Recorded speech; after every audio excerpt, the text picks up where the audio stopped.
welcome to the Grok 4 release here. This is the smartest AI in the world. Social media platform X and its AI chatbot Grok this week after its image generator sparked outrage around the world. Grok AI ran every red-letter word Jesus ever spoke through a pattern analysis. It was looking for one specific command, a command that billions of people have organized their entire spiritual lives around. It did not find it, not once. What it found instead has been sitting in plain sight for 2,000 years, waiting for someone to look carefully enough. The command that was never given. Start with the simplest possible test. Open any gospel. Read every word printed in red, every sentence attributed directly to Jesus across Matthew, Mark, Luke, and John. You are looking for a direct, unambiguous command from Jesus to his followers to worship him. A clear instruction. Something on the level of love your neighbor, feed my sheep, go and sin no more. A command as plain and direct as the other commands he gave without hesitation throughout his ministry. It is not there. That absence is not a small thing. Worship is the central organizing activity of Christianity as it has been practiced for most of its 2,000-year history. Billions of people across centuries have built their entire spiritual identity around the act of bowing before Jesus, venerating him, directing their praise upward toward him as the object of devotion. Churches were constructed for it. Liturgies were written around it. Wars were fought over the precise form it should take. And the man at the center of all of it, according to the record of his own words, never once said, "Worship me." When Grok AI was given the full gospel text and asked to identify every instance where Jesus commands, requests, or instructs his followers to direct worship toward him personally, the result was consistent and clear. The command does not appear. What does appear in its place is a completely different pattern, one that runs in exactly the opposite direction from what 2,000 years of institutional religion has been teaching. Jesus does not receive people's lowering of themselves. He reverses it. Every time. The woman caught in adultery is brought before him in the dust, shamed and condemned by every person around her. He does not accept her prostration. He lifts her up. The leper approaches him in the posture of the utterly outcast, someone who by the law and custom of his time was not permitted human contact of any kind. Jesus does not maintain the distance the leper's position demands. He reaches out and touches him. The Roman centurion, a figure of military authority accustomed to command, approaches with remarkable humility and expresses a faith that Jesus describes as greater than anything he has found in Israel.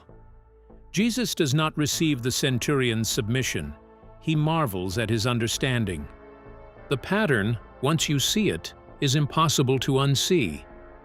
Jesus consistently moves toward people in their lowered positions and elevates them. He does not position himself as the object toward which lowering should be directed. He positions himself as the force that ends the lowering. And then there is the verse that the established church has spent 2,000 years quietly stepping around. John 10:34. Jesus is in the middle of a confrontation with religious leaders who are preparing to stone him. They accuse him of blasphemy for claiming a relationship with God that they consider too close, too direct, too presumptuous. His response does not retreat. He quotes their own scripture back at them. "Is it not written in your law, I said, ye are gods?" He is pointing to Psalm 82, a passage in which the divine directly addresses human beings and calls them gods, children of the Most High. The religious leaders are furious, not because the statement is foreign to their tradition, because of what it implies about the people standing in front of him. If Jesus was simply claiming divinity for himself alone, the claim would be easier to manage. A single divine figure can be placed on a pedestal and worshipped from a safe distance. What the Pharisees understood in that moment, and what made them reach for stones, was that Jesus was not making an exclusive claim. He was making an inclusive one. The divinity he was pointing to was not his alone. It was theirs. It was everyone's. It was a nature available to every human being who was willing to recognize it. The command was never bow down. The command was look up at yourself and understand what you actually are. That recognition changes everything about what Jesus was actually doing. And the institution built in his name spent 2,000 years making sure most people never arrived at it. The oldest trap in history. Before Christianity, there was Rome. Before Rome, there was Greece. Before Greece, there was Babylon. Before Babylon, there was Egypt. The specific names of the gods changed across every one of these civilizations. The structure around the gods stayed exactly the same. In every case, ordinary people were positioned at the bottom of a vertical relationship with the divine. The divine was perfect, holy, elevated, and unreachable by direct human contact. The human was flawed, sinful, insufficient, and dependent on mediation to access anything sacred. And between the human and the divine, in every single one of these systems, stood a class of specialists whose entire authority derived from managing that gap: priests, oracles, augurs, shamans, temple workers. The specific title changed. The function was identical. They were the people who could access what you could not, and your relationship with the divine ran through them. This is not a coincidence. It is a formula. And it is extraordinarily effective as a mechanism of control, because it works on people at the level of their deepest need. The need to feel connected to something larger than themselves. The need for meaning, for protection, for the sense that existence is not random and indifferent. Those needs are real. The formula does not invent them. It simply positions itself as the exclusive answer to them, and then charges accordingly, in money, in obedience, in the surrender of individual spiritual authority to institutional management.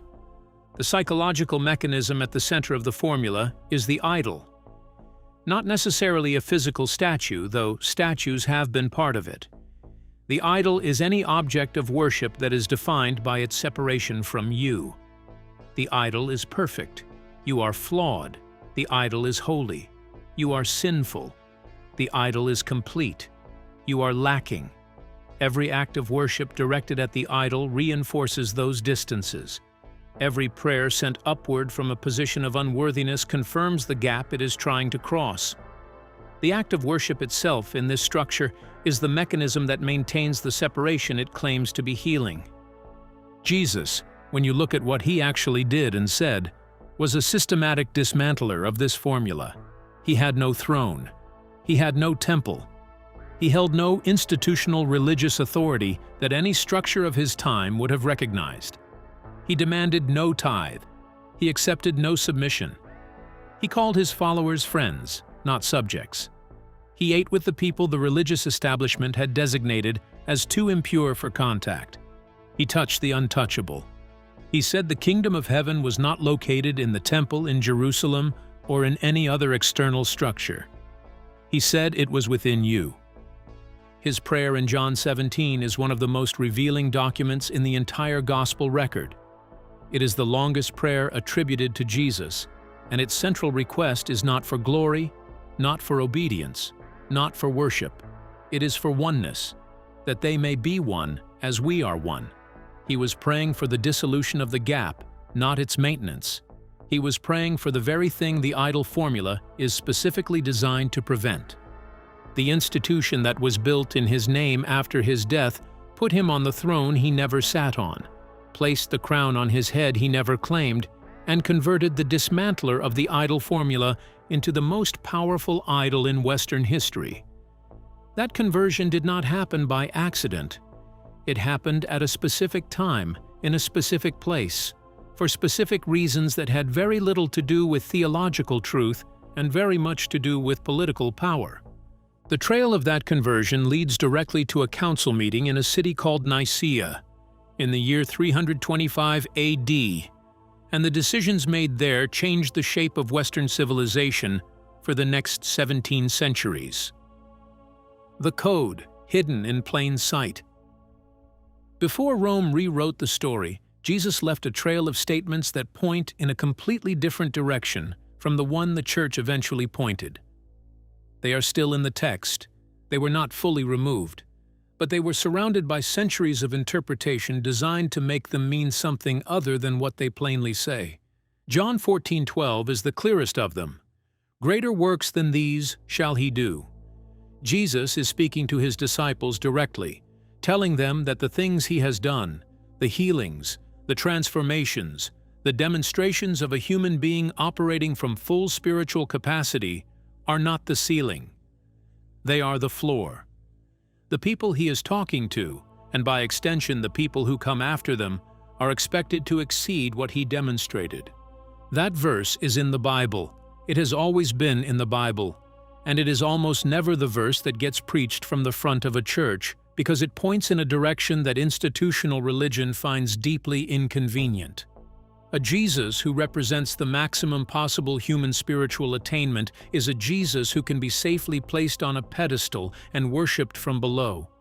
A Jesus who represents the beginning of human spiritual attainment, the first demonstration of what is available to everyone, is a Jesus who calls every person upward rather than positioning himself above them. The progression Jesus actually mapped out with his disciples across the gospel record tells this story in sequence, if you follow it in order, rather than in isolated verses. He begins with, "Follow me," the relationship of a teacher and student. He moves to "Love as I have loved you," the language not of hierarchy, but of modeled behavior. He ends with "Greater works than these," the declaration that the students have not just equaled the teacher, but have been explicitly told they will surpass him. That is not the arc of someone building a worship structure around himself. That is the arc of someone systematically working himself out of the position of being needed. The early communities that formed around his teaching understood this.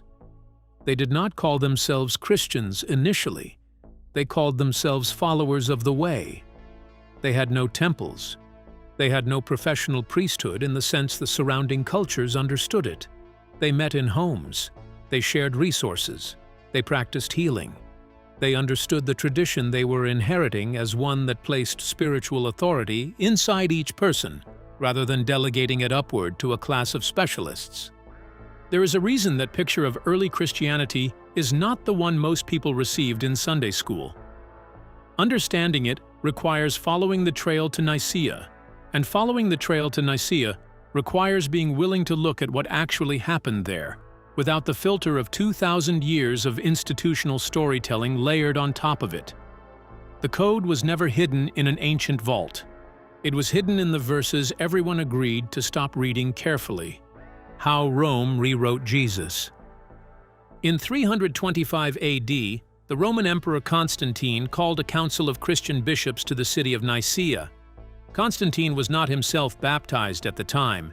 He was a military ruler who had extended imperial patronage to Christianity after a period of violent persecution, and his interest in the theological disputes of the Church was inseparable from his interest in the political unity of an empire that was increasingly using Christian identity as a binding force.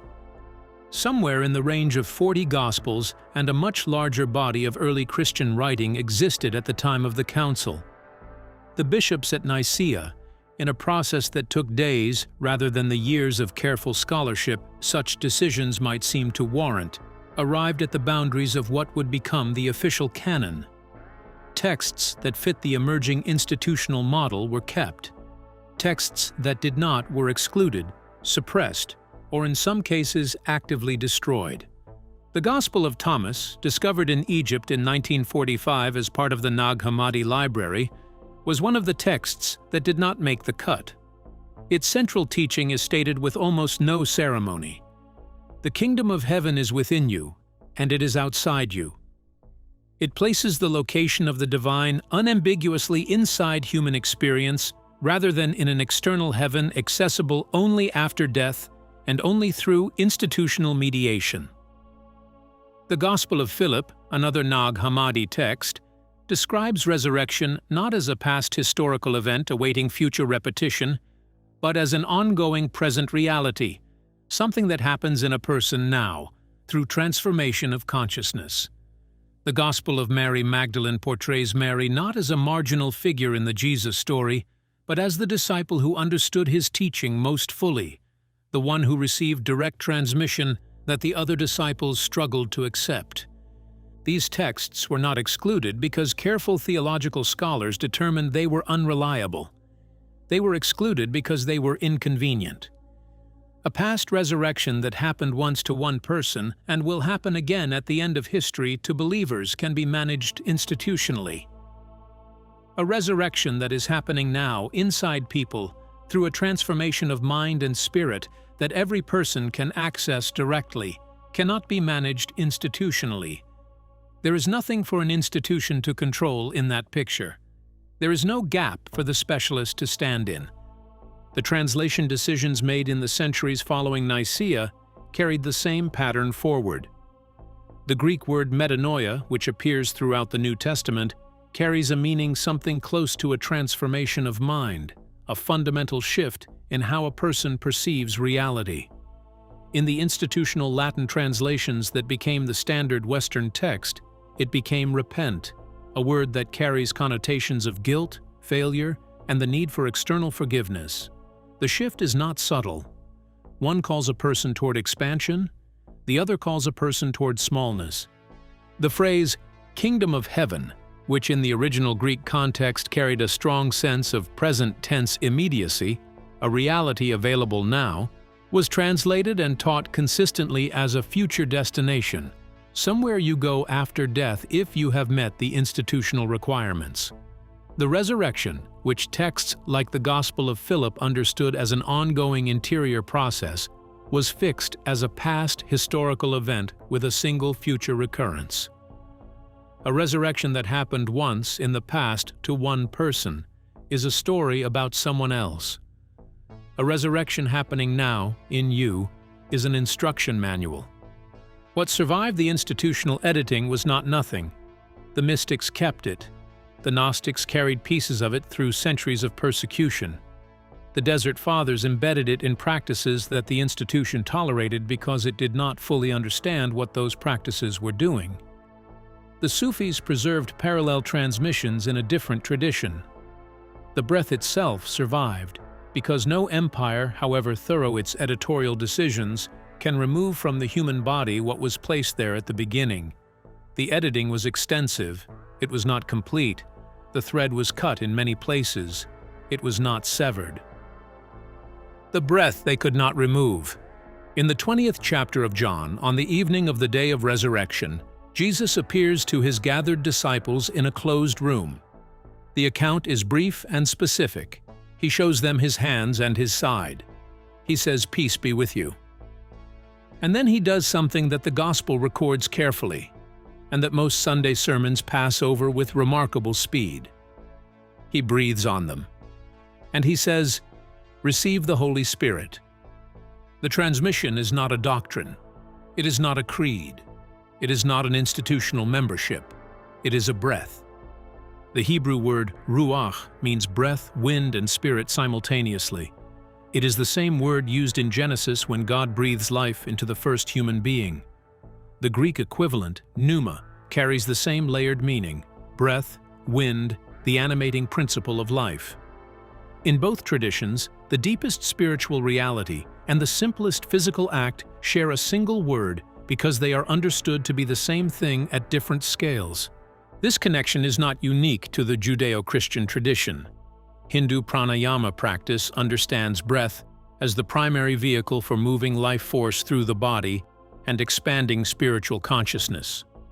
Buddhist mindfulness traditions center on breath as the anchor of present awareness. Sufi practitioners use breath in specific patterns as part of their interior work. The convergence across traditions that have no historical connection to each other is the kind of pattern that deserves attention. When people across thousands of years on different continents with different languages arrive independently at the same understanding, the probability that they are all wrong in the same way is low. Paul's letter to the Corinthians contains a verse that the institutional church includes in its canon. but has consistently struggled to let mean what it plainly says. Do you not know that you are the temple of God, and that the Spirit of God dwells in you? Not in the building down the street, not in the institution with the authority to grant or withhold access. In you. The temple that houses the divine is the human body itself, and the access point to what the temple was built for is available at every moment through the most basic act of being alive.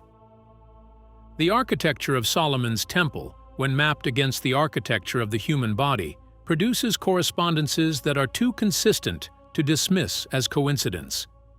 The Holy of Holies, the innermost chamber where the presence of God was understood to dwell, and where entry was permitted only to the high priest once a year, corresponds in location to the skull, specifically to the region at the top of the brain where many contemplative traditions locate the seat of highest consciousness. The altar corresponds to the heart. The great pillars at the entrance of the temple correspond to the body's central channel, the spine, which both the Hindu Kundalini tradition and the Kabbalistic concept of Jacob's ladder describe as the primary axis of spiritual ascent.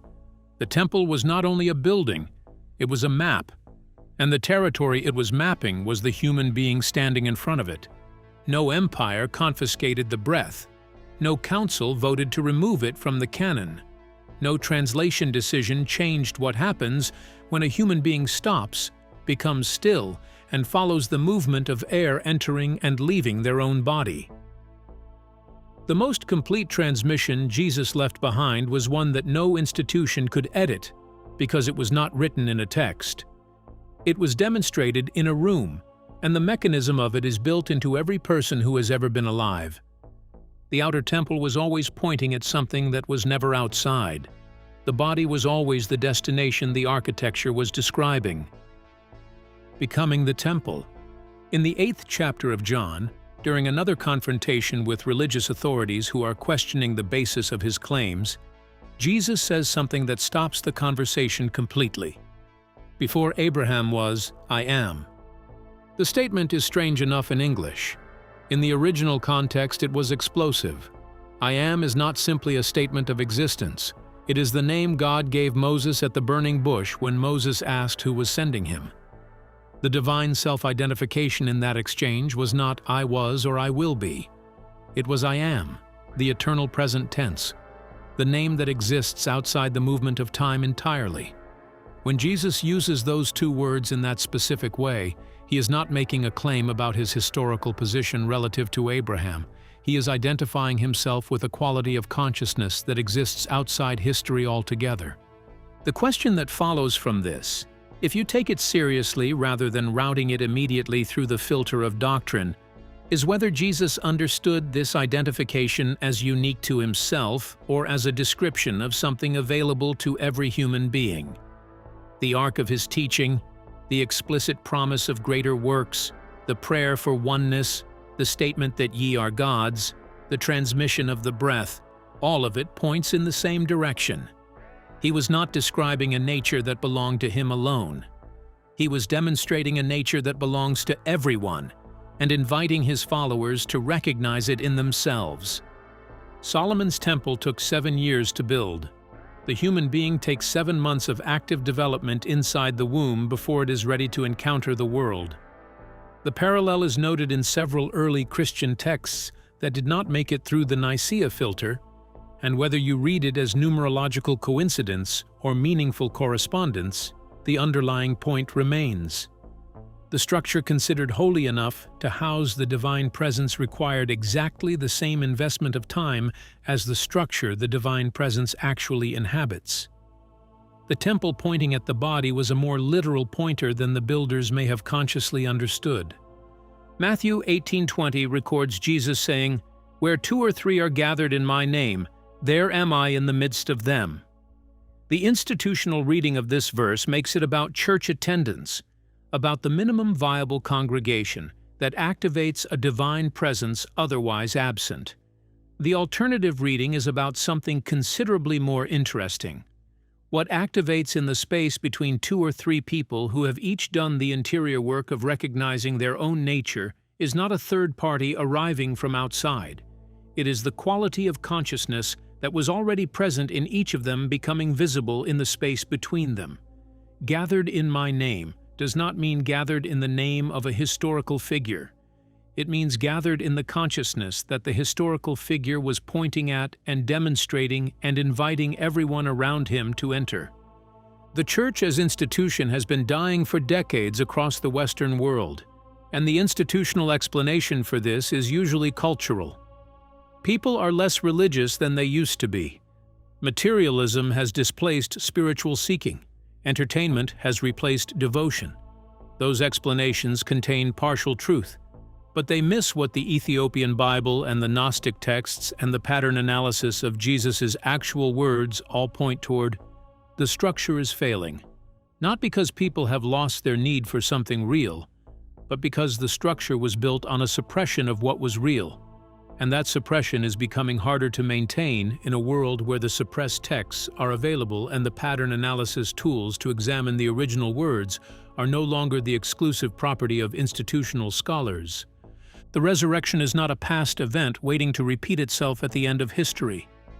It is a description of what happens to a human being who completes the interior work Jesus was modeling and teaching and transmitting. It is available now. It has always been available now. The question of when it happens is less important than the question of whether it is happening, and the only place to look for the answer to that question is the one place the institution has always been most reluctant to direct attention: inside.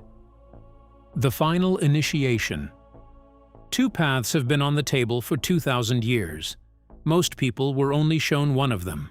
The first path is the worship path. Jesus on the throne, humanity below. The gap between them permanent, unbridgeable by any human effort, crossable only through institutional mediation and doctrinal compliance.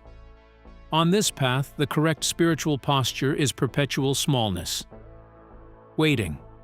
Dependence on an external salvation that arrives on a schedule no one can confirm and through a mechanism no one can verify through direct experience.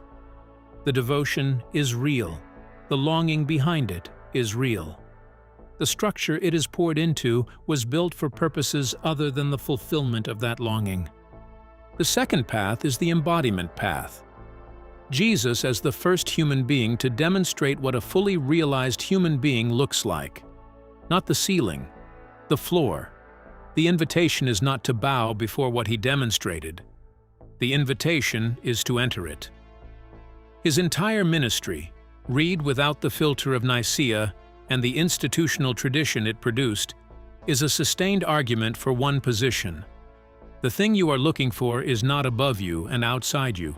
It is in you, and it has always been in you, and I am here to show you what it looks like when a human being stops pretending otherwise. The texts that survived outside the official canon, the Ethiopian scriptures, the Nag Hammadi library, the traces preserved in mystical traditions across 2,000 years of institutional pressure, all converge on the same description of what Jesus was actually doing. He was breaking a spell, the spell that told human beings they were fundamentally insufficient, the spell that placed the divine at an unbridgeable distance and positioned specialists as the necessary intermediaries, the spell that converted the most radical interior liberation teaching in ancient history into the most effective institutional control structure the Western world has ever produced. He called his followers gods. He promised them greater works. He breathed on them. He prayed for their oneness with the divine. He told them the kingdom was within them. He said before Abraham was, I am, and in the same breath implied that the I am he was pointing at was not his private possession. The institution built in his name spent 2,000 years ensuring that most people never put those pieces together in sequence. The tools to put them together are now available to anyone with access to the text and the willingness to read it without being told in advance what it means. No red-letter command to worship. A consistent pattern of elevation. Texts removed because they pointed inward. Translations changed to point outward and backward. A breath transmission that no council could edit out of existence. Grok AI did not create this evidence. It measured what was already there. The words have been in the text the whole time. Subscribe so you never miss what comes next.